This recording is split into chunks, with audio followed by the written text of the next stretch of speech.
All right, what's up, guys? Rafe Realm here with SlamZoneSports. Make sure to rate, like, and subscribe to my channel, Rafe Realm. This is where the video is going to be at, and also to SlamZoneSports, where we put it also at as well.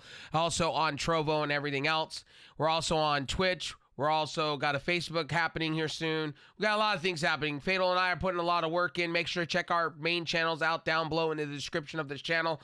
Also, make sure to check out SlamZoneSports and Gaming Everywhere. We are on everything. Check us out. I would really appreciate it. Fatal and I are really working hard to get people over to SlamZoneSports so we could start going live over there with an audience, and also going live on Trovo with an audience, and Twitch with an audience. So, guys, come out and follow those channels. I would really appreciate it. It would help us out tremendously. We're also on Spotify. If you didn't know, we are. Episodes like this and things like that are over on Spotify. If they're not, I'm uploading them now. So anyway, this is going to be kind of a quick review of AEW Dynamite for 11/30/2022. I'm going to keep this very short because it was a good show, but I got other things to do.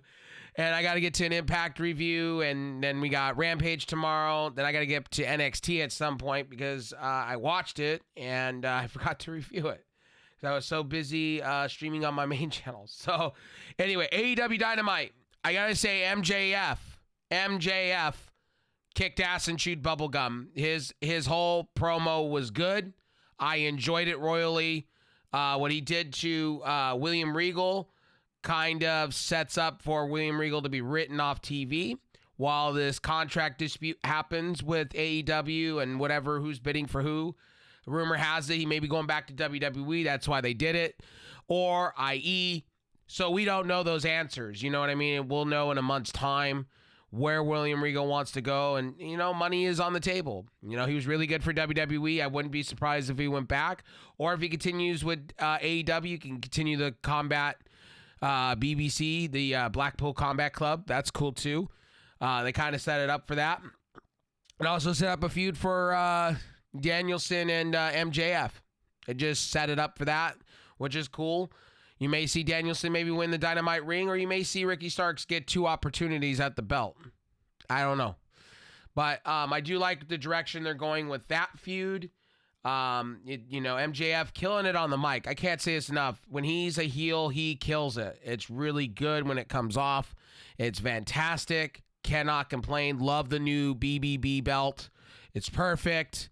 It suits MJF. And MJF's an asshole, a prick. And everybody says it. He needs to be heel. He is the best thing you got on AEW right now. Until you get Adam Cole back, until you get Kyle O'Reilly back, until you get Miro on TV.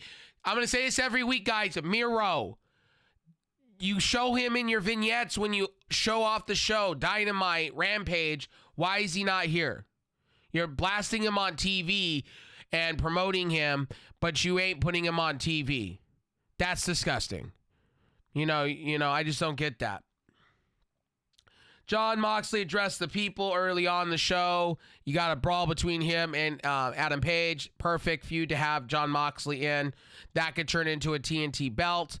That could turn into an All-Atlantic champion. That could turn into making other belts prestigious. You do not necessarily need to give Jon Moxley a belt of the heavyweight kind, but you could probably make other belts prestigious.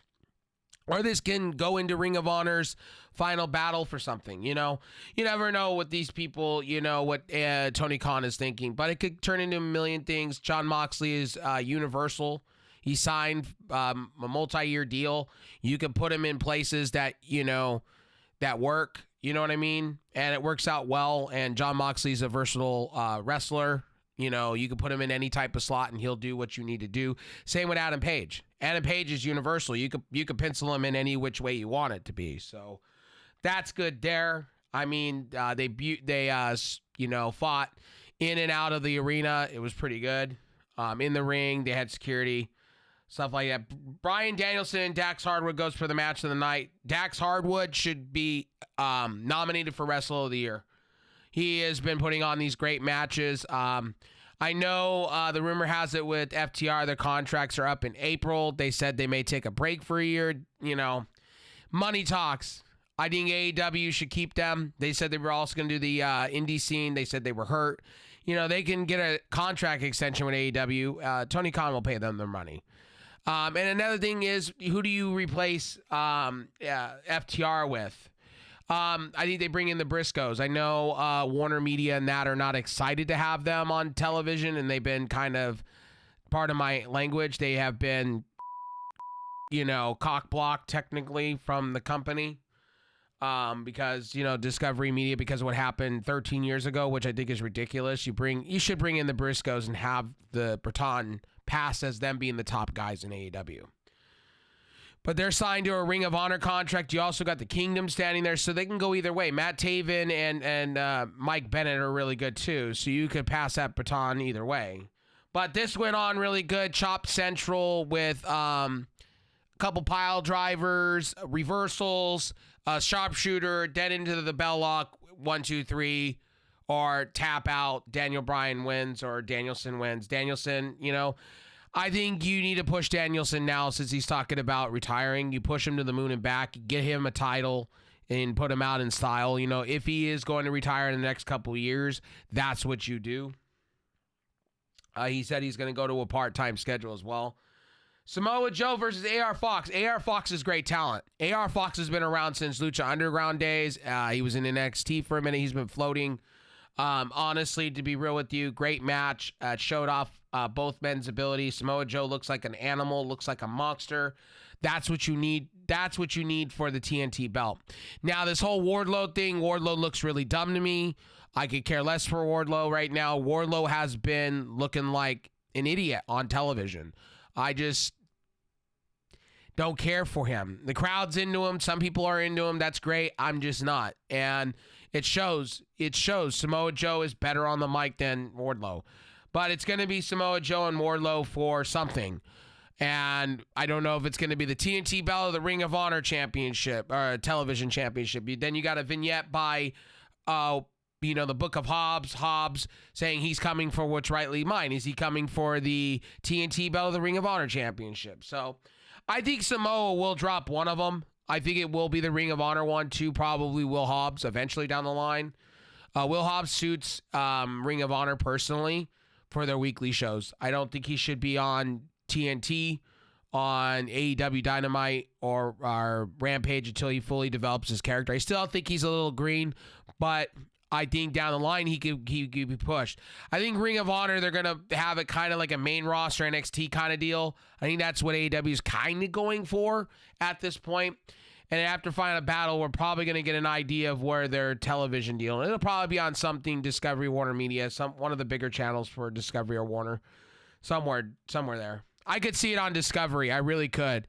And I could see Ring of Honor if they're saying there's a streaming rights deal coming in. I think either HBO Max or it'll be on Discovery Plus, AEW, and all the stuff that goes alongside of it. But he used the Muscle Buster, and that was just 1, 2, 3. AR Fox is great talent.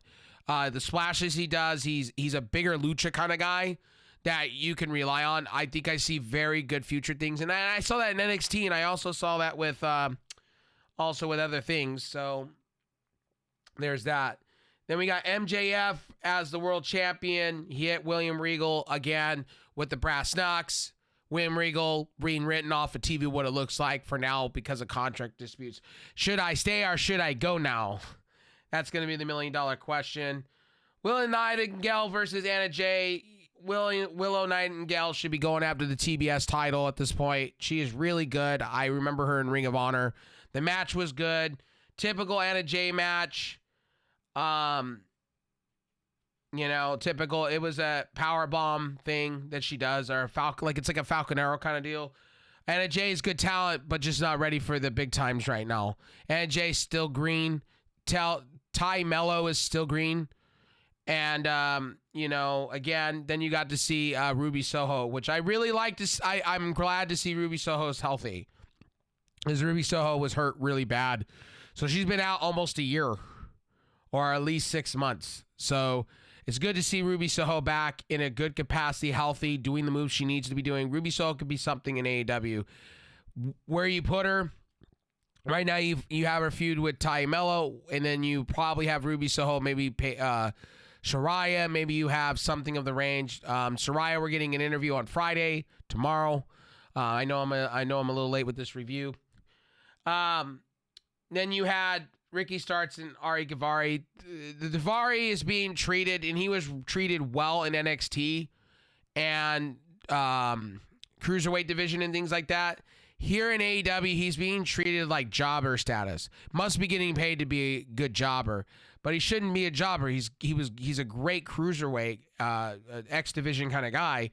I don't know why they're treating him like garbage, but maybe they're building him up for something bigger. Ricky Starks, they're pushing him to the moon right now, and I can honestly see Ricky Starks having a TNT belt or an All Atlantic right now. I can't see him winning a TNT or an AEW championship right now. All Atlantic I would start out with him, maybe take it off of Orange to start, and then I would have him lose it eventually, the Atlantic, then I would have him go up the ladder, you know what I mean? But Ricky Starks is really good at what he does, and you're starting to see it. You're starting to see Tony Khan building his farm talent, what he got from the indies and bringing him in and building them, the early days of AEW stuff. So I'm loving it.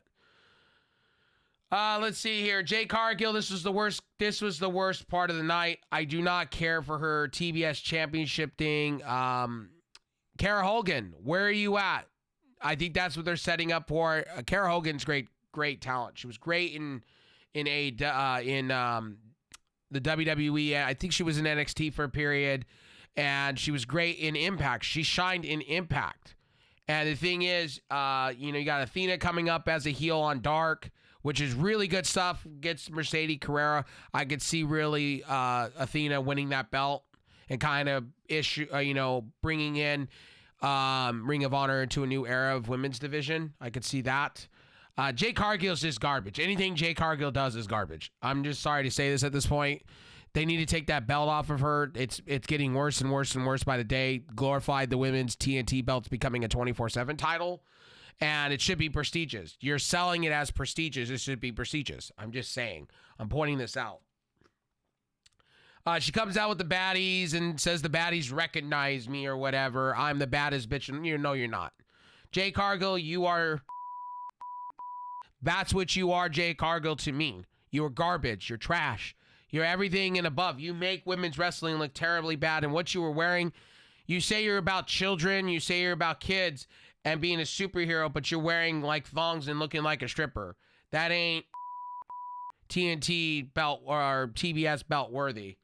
I think they should take that belt off of you at this point. I think a perfect candidate for that could be Saraya, or they could be Statlander. Statlander, for the love of God, give Statlander something. Is she hurt? What is she? Or you could bring in a Thunder Rosa to have that belt being taken off and make it prestigious. I think the belts they have on AEW, honestly, like the All Atlantic, the TNT belt and the TBS belt need to be more prestigious than it is. Those are your weak points. When I watch the show, when I see a Jay Cargill, I'm the man, bitch of the world. I don't understand why fans don't appreciate me enough, because you shit on fans. That's why, Cargill. You're no better than Ronda Rousey that's getting heat for being garbage. You're in the same boat. If you did more of bashing the fans less, and you did more of wrestling and actually did good moves instead of these 3 moves you do of doom, and actually developed yourself and actually got people to believe in the baddies group, if you're the baddest bitch in the world, you're not a Rihanna, you're not a Beyonce, you're trying to act that way, and it's coming off flat. A lot of us people that watch you want to buy into you because you are, kind of like China-esque, but you fall flat. You're no better than a Goldberg that can't wrestle a match properly, and you can't last more than 5 minutes. Same with Goldberg. Goldberg, he's green under the gills, but they gave him the title belt even, the way he was. But again, Goldberg can't wrestle either as much as you can. John Cena was this way for the longest. Until John Cena started adding more moves later down the road to his repertoire. You need to add more moves. You don't do a splash. You don't do anything that's special. And Jade, you can say I live in my mom's basement, and you can say all this stuff too, as you say to the fans all the time. But to be real, your match sucks. You put on stupid matches, and I call that on the booking of Tony Khan. Failed. this title should be prestigious. That's the thing here. If they're selling it as the top title, right, the TBS belt or the TNT belt, these belts for television need to be prestigious. The thing is, when I watch, like, they own Ring of Honor, the thing I liked about Ring of Honor on pay-per-views, they made that television title prestigious. They made it worth it. Same with Impact. And a lot of people are going to call me a geek and say, oh, Impact sucks. Impact is doing things that are fucking amazing right now. And I'll be damned. On that note, things that I kind of go, well, AEW needs to take notes here because Scott D'Amore and Tommy Dreamer and these producers are doing a better job. And the big thing is they're getting a better TV deals rights with DAZN. And the thing is, it's kind of funny that Impact's going to go up in views because they're going to be, literally they just signed a deal with the streaming service that are in millions of homes called DAZN.